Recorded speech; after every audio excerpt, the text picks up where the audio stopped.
Welcome to the August edition of Casita Coalition's 2023 webinar series on ADUs and middle housing.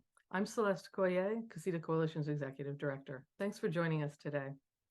Casita Coalition is a cross-sector statewide nonprofit. We believe that providing housing choice and opportunity for people of all ages and stages of life in every community is an essential foundation for a California where all can thrive. For today's webinar, we're very pleased to welcome Shannon Guzman from AARP's Public Policy Institute. AARP was an early promoter of ADUs and now of middle housing, and has done incredibly important work in raising awareness and providing excellent resources for advocates and homeowners across the country. We're proud to work alongside them and couldn't have achieved what we have in California without AARP's partnership. Their report that we're highlighting today is Expanding ADU Development and Occupancy, Solutions for Removing Local Barriers to ADU Construction, a guidebook for ADU advocates in all phases of reform, those just beginning to address restrictive zoning and awareness gaps, and those moving toward the second and third generation barriers that reveal themselves only after the zoning walls come down. Before I turn it over to Shannon, we'd like to thank our major sponsors, Wells Fargo, the San Francisco Foundation, and CZI, as well as our webinar sponsors, the California Building Industry Association, AARP California, the law offices of Alan Matkins, the law offices of Rubin, Junius, and Rose, and the Building Industry Association of the Bay Area. To save time, bio information for our presenter will be in the chat. And as a reminder, if attendees could use the Q&A feature and keep their questions general, and don't use the chat for your questions, it would be appreciated. And now, Shannon, over to you. Hi, Celeste. Great to join you today. So I'll get my presentation started, and thanks for the invite to speak to your group today.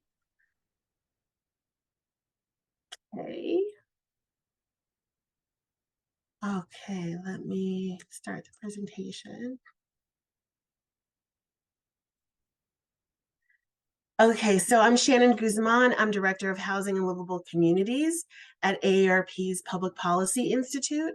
For those who are unfamiliar with the Public Policy Institute, we're the policy shop of AARP, and we focus on research and analysis of solutions in various areas such as Social Security, financial security, and housing and livable communities in an effort to help provide solutions that help older adults and their families have a high quality of life.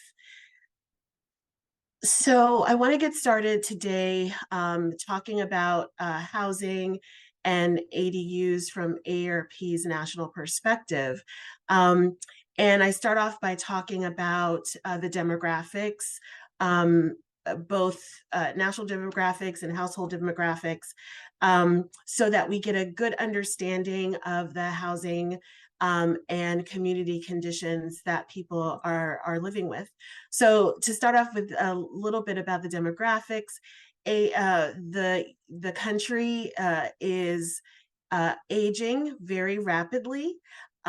It's projected that by 2030, over 20% of our population will be 65 and older, and also projected that by 2034, so just in a few short years, the number of older adults who are 65 and older will outnumber those who are children 18 and younger.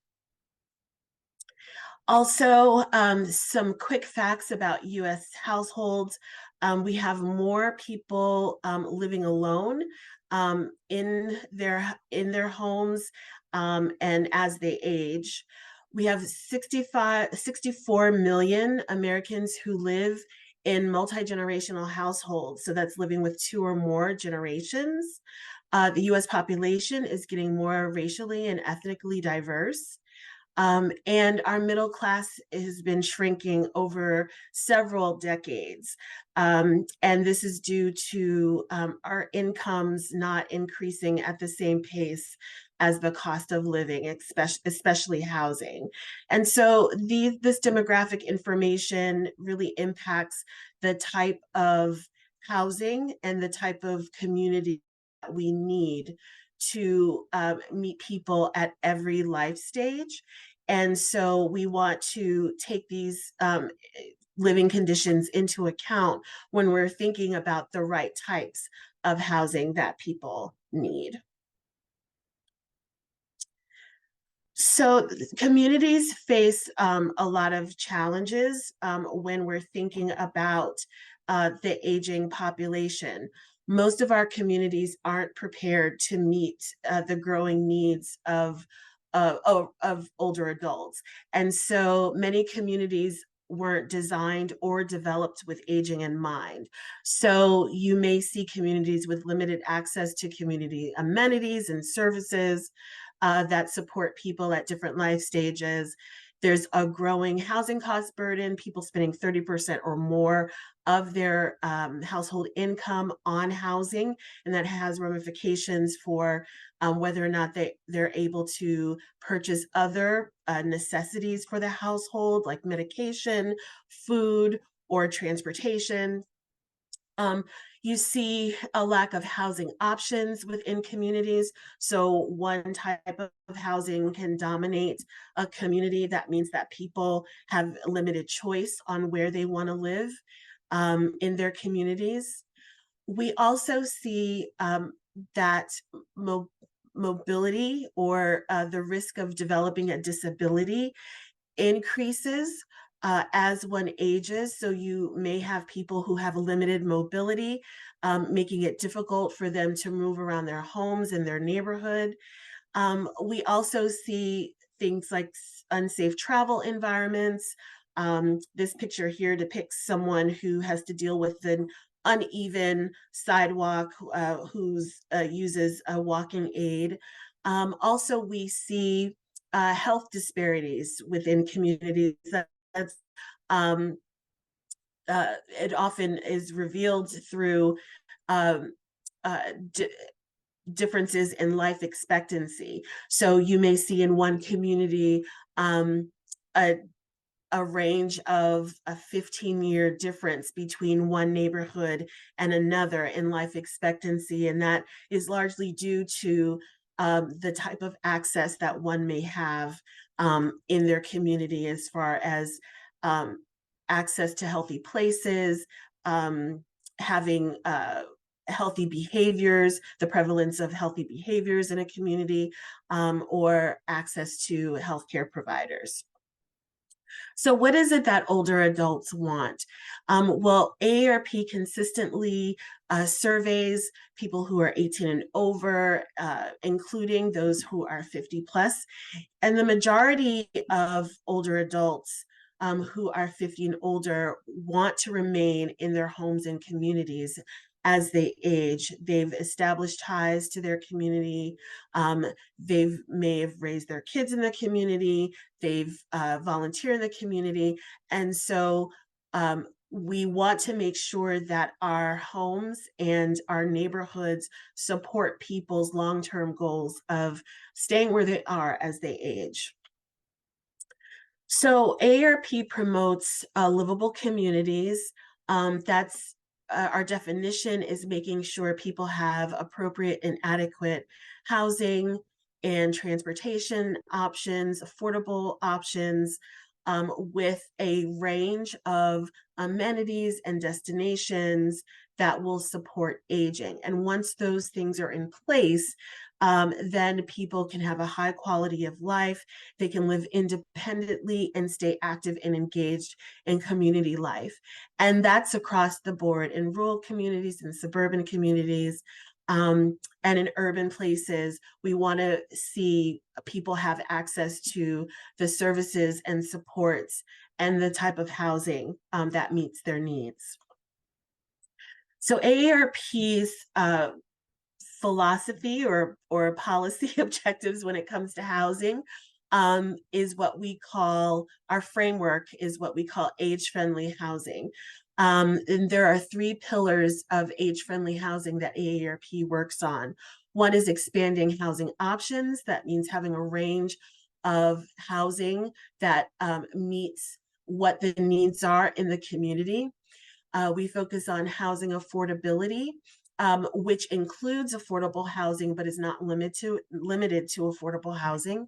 Housing affordability, our definition is housing that accommodates a variety of income levels so that you're able to find housing within your household's income range. And also we focus on housing accessibility. That is looking at ways to make a home safer and more comfortable for people of all ages to live in and visit a home. It makes it incorporating universal design features that are seamlessly integrated into the home can help people better navigate certain areas of their home, the kitchen, the bathroom, be able to easily get in and get out of their home. So one of the reasons why AARP focuses in on accessory dwelling units, also known by many names, such as in-law suite, backyard cottages, carriage houses, is because those three pillars of age-friendly housing that we focus on can be integrated or considered. ADUs hits all of those pillars. So they're providing more housing options. They're more affordable when we think about cost and build in comparison to single family housing. Of course, that depends on your local market and the context of which they're built. But then you can also integrate accessible features within an accessory dwelling unit as well. So it fits the bill for being age-friendly housing from AARP's perspective. So what is an ADU? I'm sure most of you on this call already know: a separate living space, attached or detached on a lot with an existing home that it can accommodate a variety of housing needs. And the benefits of having an ADU for an individual or a community range. So one can age in their home in their community, given this additional housing option. You can build an ADU with accessibility features in them. ADU can provide flexible space for a caregiver to move into or a care recipient to live in. It could also be flexible space for, as we saw, the need for people to work from home during the pandemic. Having that extra flexible space is a benefit for many families. It can be entry-level housing for a student or for a first responder or for someone just getting into the housing market. It could be income generation for a homeowner who is maybe using an ADU right now for a family member, but in the future may use that same ADU to rent out, or may rent it out now and then see it as a place where they can age in place. And along with other types of smaller types of missing middle housing, we see ADUs as a more affordable housing option within the community. So one of the reasons that I'm here today is because we recently released a report on expanding ADU development. And we focus on certain barriers that at present are impeding the ability to develop ADUs in communities across the country. So the barriers we've identified, which I'll go through in the rest of the publication or the rest of the presentation, are political barriers, regulatory barriers, procedural barriers, and financial barriers. So let me get started. So this is the cover of our new publication, Expanding ADU Development and Occupancy, Solutions for Removing Local Barriers to ADU Construction. And you'll be able to find This publication, along with several other resources that AARP has on ADUs, at the website that's listed on this slide, aarp.org/ADU. So let's get into it. So if we look at political barriers, so these are things related to what's going on in the community as far as people's ability to support or willingness to support ADUs, both community members and local officials. So one of the barriers we identify as a political barrier is a lack of understanding. People just aren't aware of what ADUs are or their potential benefits. And solutions that can address these are creating ways that we can help inform and better educate the community about what ADUs are and their benefits. So we can do things like host listening sessions to talk to the community members, share information, invite those who have built ADUs to share their stories. We can also provide information that's evidence-based data about ADUs in other communities, about ADUs that may or may not have been built in the community, show what ADUs look like, so people get a sense of their scale and how they might be integrated into a community. And communities, local decision makers may also decide to test. If there is willingness to explore ADUs, they may institute a pilot program. Another political barrier is lack of inclusivity. There may be some community members, older adults, people with disabilities, communities, people who are part of communities of color, may be left out of the community decision-making process when it comes to contemplating whether or not ADUs are the right fit for a community. And so they may be hesitant to adopt ADUs if they haven't been part of those conversations. So one way to tackle that is communities can think about creating a citizens advisory committee, asking people to apply to be a part of this advisory committee that helps local planners, local officials work through ideas on what type of development and what type of plans they want to see around creating more housing options within the community, and specifically with ADUs. Another way is to remove barriers to meaningful participation and collaboration. So that means making community conversations, making community information like flyers and handouts, changing times of community meetings, making those conversations more accessible. So holding things at night, holding conversations virtually. So making information available in a different language. Those are ways to be more inclusive with getting the message out on ADUs. Building inclusive coalitions. And when we're talking about coalitions, we're talking about different types of people who are community stakeholders who have a voice in the community. So there's the community members, there are businesses, local businesses, there are local institutions, universities that may want to be a part of this coalition, that are coalescing around a common goal to provide housing within the community. Another political barrier, local intransigence. This is the reluctance of some local leaders to take action. And that makes sense because they may want to check the pulse of their community prior to making a decision on the direction they want to go in terms of housing.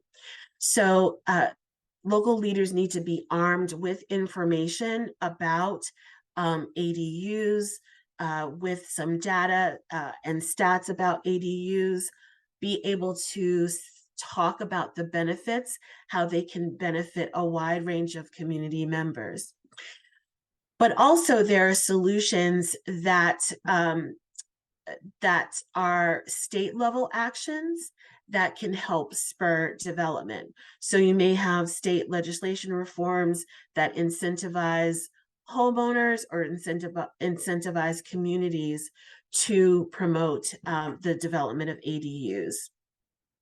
There are also legislative reforms that can preempt local prohibitions on ADUs as well. So the state is saying legislation that they have supersedes what local legislation may be. And then you have state reforms that establish the maximally restrictive local regulations. So a community can decide certain factors that need to be considered for ADU development, but the state is saying no more than a certain level of restriction can occur in that community. So next we have regulatory barriers, and this relates to local laws, local ordinances, and the like that can prohibit or heavily restrict the use of ADUs or the development of ADUs. So we'll see things like bans on ADUs in certain single family residential areas or things like that. So some solutions there are to allow multiple ADUs on one single family lot. And that depends on what the context is of the community. That's not going to work everywhere. But we want to be cognizant of what the community is ready for. Another solution is to permit an internal or attached ADU or a detached ADU on a single family lot.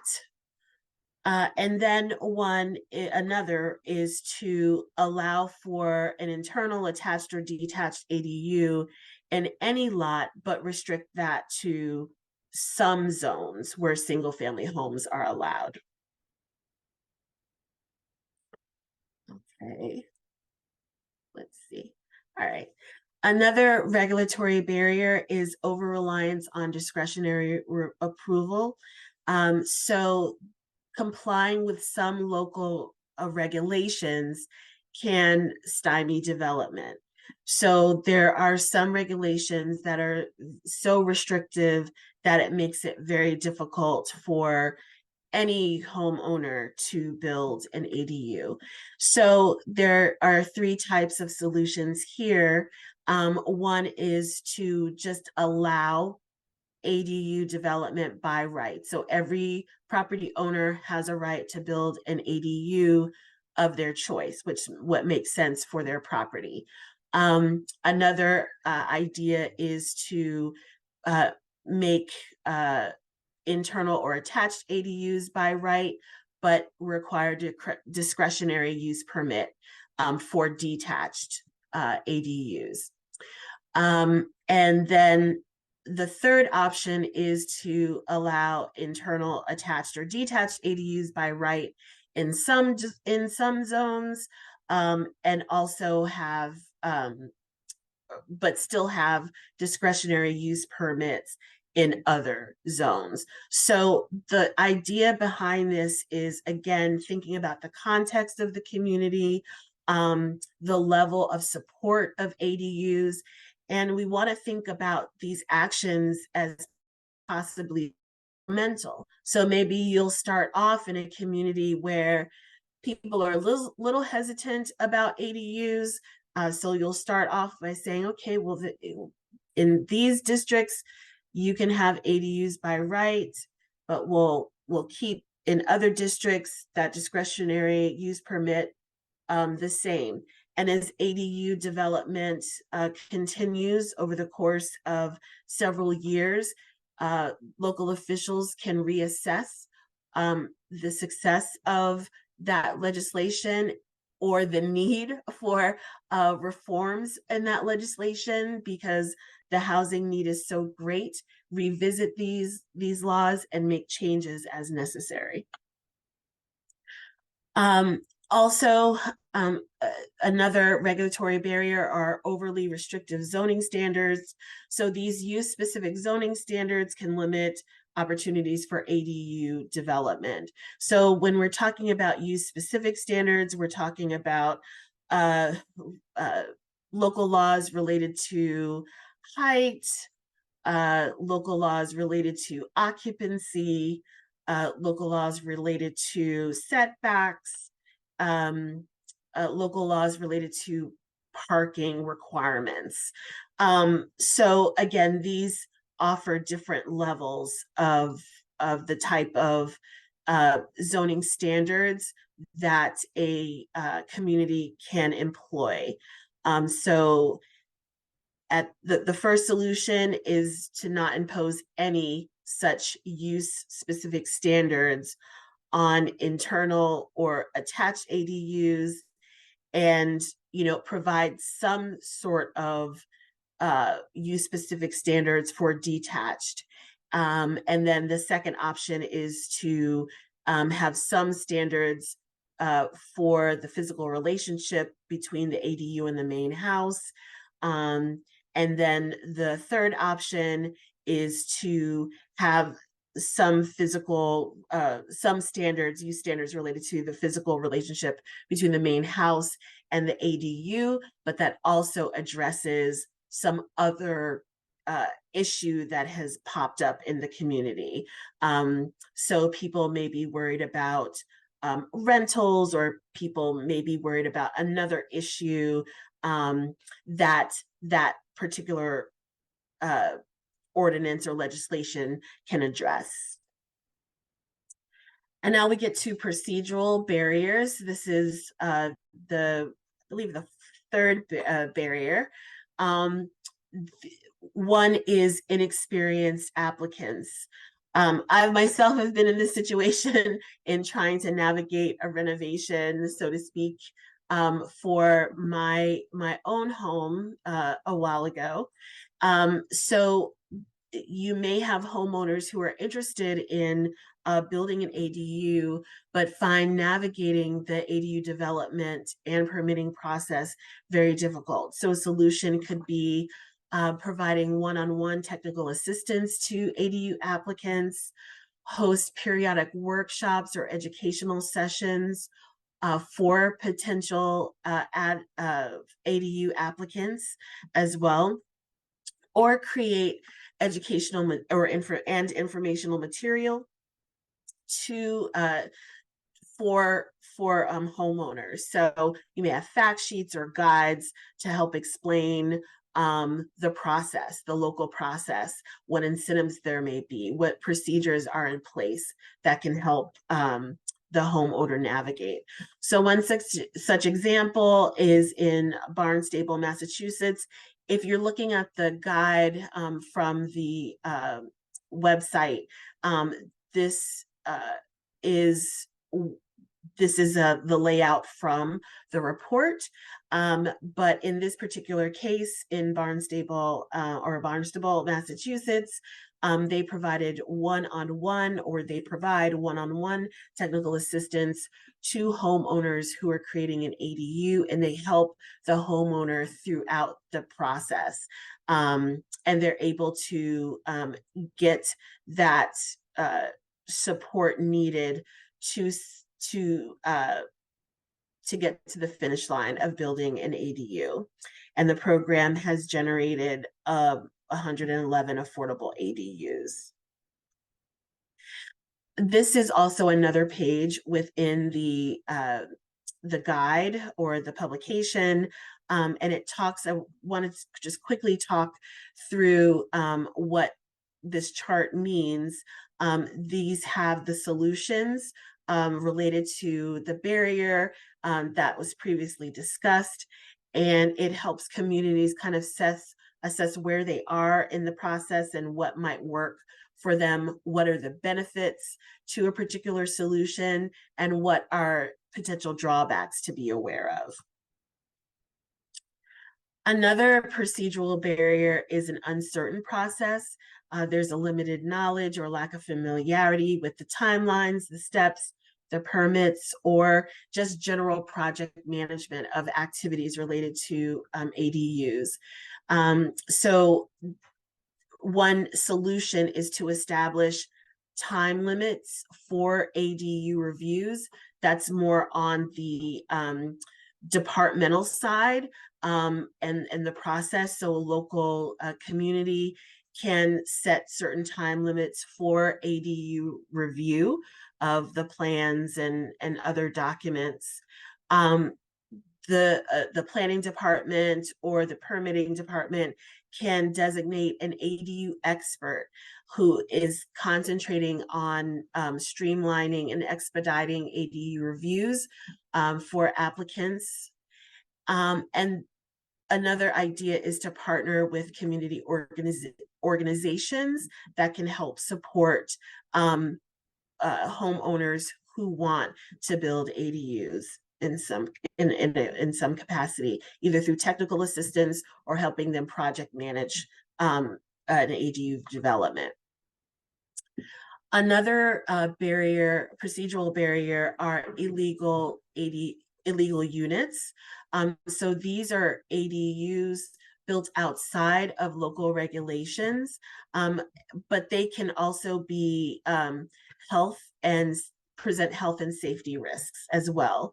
So one solution to address these units are to create an amnesty program that allows existing ADUs to be grandfathered in so that they have time to come into compliance with local laws and regulations.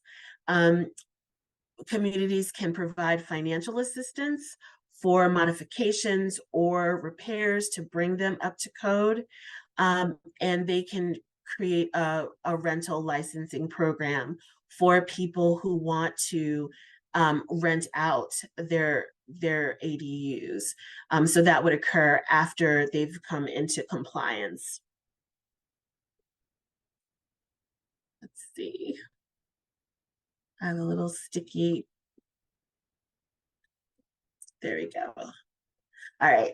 So next we are going to the final barrier that we've identified, which are financial barriers. They're planning and design costs. So costs related to professional ADU planning and design services. Some of these costs can be very significant to homeowners, and it can, because the costs can be very high, it may prevent a homeowner from undertaking an ADU project. Many ADU projects or ADUs are developed with cash on hand or with certain loans or with credit cards. And so that's a lot of expense for the homeowner to have to bear. So in order to reduce some of these costs, local communities, local governments can consider creating pre-approved building plans for ADUs. They can provide grants for planning and design services. They can create a feasibility assessment tool. So these are different ways to lower the initial planning and design costs. The construction costs, similar to the design and planning costs, can also be a barrier. So when we're talking about construction costs, we're talking about site preparation, permits, materials, and labor costs to build an ADU. So again, communities can look at creating low interest or forgivable loans. They can partner with local home builders or home builders, including nonprofit home builders, again, to help defray some of the homeowner and put an ADU on a property that they can benefit from. Another idea is to partner with a financial institution, a local financial institution that can help offset the cost to a homeowner who is looking to build an ADU. So some examples here: Denver, Colorado. They have a forgivable loan program that complemented their pilot program. And this was to provide assistance with planning, design, financing, and the target audience was low to moderate income homeowners in West Denver. And then Santa Cruz, California, they partnered with Habitat for Humanity's Monterey Bay to create a specific program targeted towards older adults who are low income, for helping them to build accessible ADUs on their property that they can use for themselves or a family caregiver. And again, these are the solutions, but looking at a chart of where these solutions might work, what their benefits are, and what some of their drawbacks might be. And then finally, our last financial barrier identified are the development fees and charges. So costs related to permits, inspections, and utility connections that are required to build an ADU. So these solutions are pretty straightforward. We're looking at reducing or waiving impact fees that are part of the development process, looking at reducing or waiving permitting fees. This can either be eliminating them totally or eliminating them for a certain period of time, or significantly reducing these fees, and reducing or waiving utility connection charges. So utility connection charges can be a huge part of the project budget, upwards of tens of thousands of dollars. So this can help reduce the development costs greatly. And so these are examples here in Hillsborough County, Florida. Impact fees were reduced to just $100. In Honolulu, Hawaii, plan review and permitting fees were waived for a specific period of time. And in Lyons, Colorado, the utility costs were to utility fees and charges were upwards of $20,000 to $40,000. So they eliminated those fees specifically for ADUs.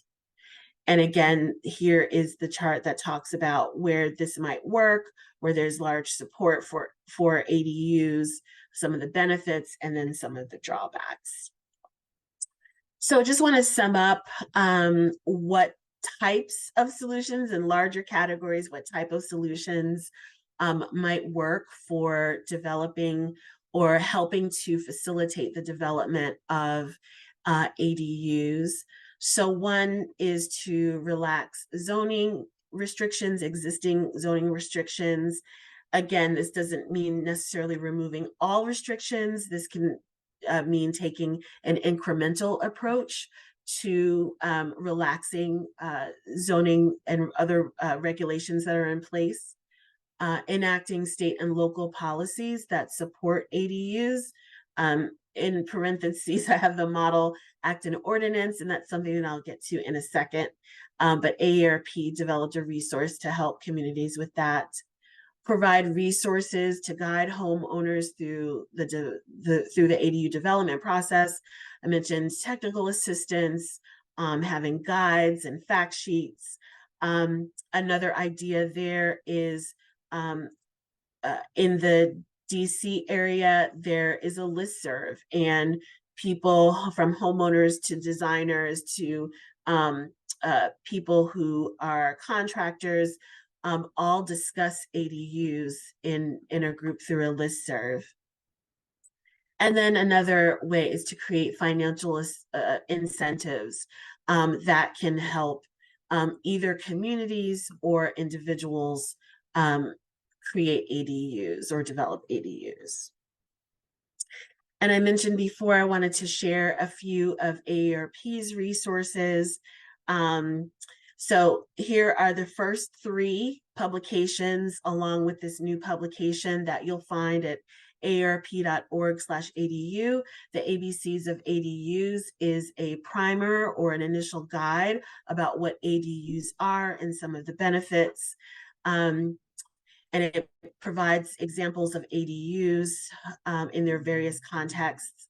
Accessory dwelling units, a step-by-step guide to design and development, is once you've decided to create an ADU, this takes homeowners on a step-by-step process to things that they need to consider. And when thinking about what an ADU is, who's it going to be for, what type of floor plan you might need, and how to go about designing that. So this includes 3 sample floor plans for different types of ADUs at different sizes, and one we've considered for someone who may have mobility challenges. This 3rd publication is our model state and local ordinance on ADUs.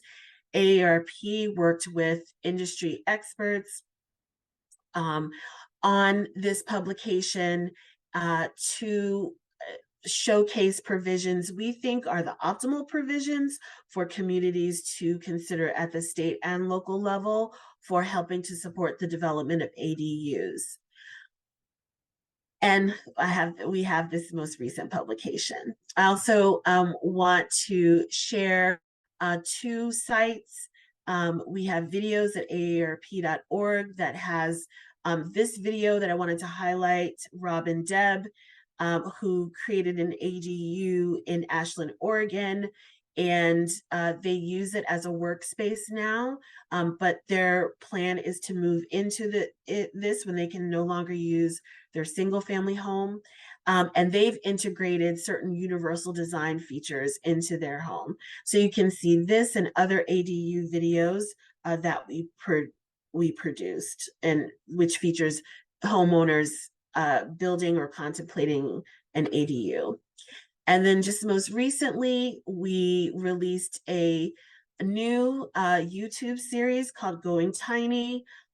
This first episode is about Opal, who's the mom, and Maggie, who's the daughter, who embarked together on building an ADU. And there'll be more episodes this fall. And then finally, I just want to share our AARP Livability Index. This is an online tool or resource that measures how well communities are meeting the needs of older adults. You type in a location and you get a score for your community, as well as category scores for those indicators that we measure. 7 categories: housing, neighborhood, transportation, environment, health, engagement, and it should be opportunity and not another engagement, but those 7 categories. And that's my presentation. So thank you very much for your time, and I look forward to answering your questions. Thank you, Shannon. Stop screen sharing. Sure. Great. Such valuable information. Thank you. I love the way you go into detail about the options and the benefits and how they might be suitable for different situations. Really, really terrific report. And a couple things struck me around the success stories that AARP has some videos to share. You cannot overemphasize the importance of sharing these human stories for how ADUs are helping people. And it's not always easy to find people locally who are willing to talk about it publicly. So while you're working on that, you can use existing videos that AARP has. But also, if you're doing a workshop around ADUs, I'm sure AARP would be thrilled to have your resources used in such workshops locally. That's very true. Yeah. Okay. Yeah. It's great to have that people were willing to share their stories. I think, that does get people motivated, and they see themselves in the different homeowners that are benefiting from building an ADU. And definitely all of our resources that I mentioned are free, and you can download them or you can order them, um, and use them for yourselves or for your community. Fantastic.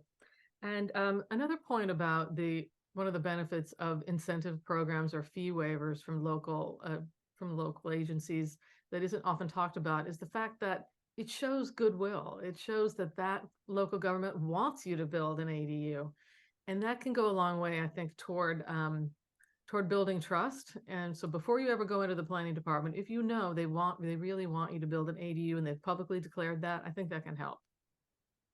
I think that's a great point. A lot of families across the country are just struggling with housing affordability. And some young people can't even get into homes in their own neighborhoods, or you have older adults who may want to downsize and they can't find a place to go in their community, or people are experiencing hardships and they may deal with a medical issue or a job loss, but they love their community and they want to stay.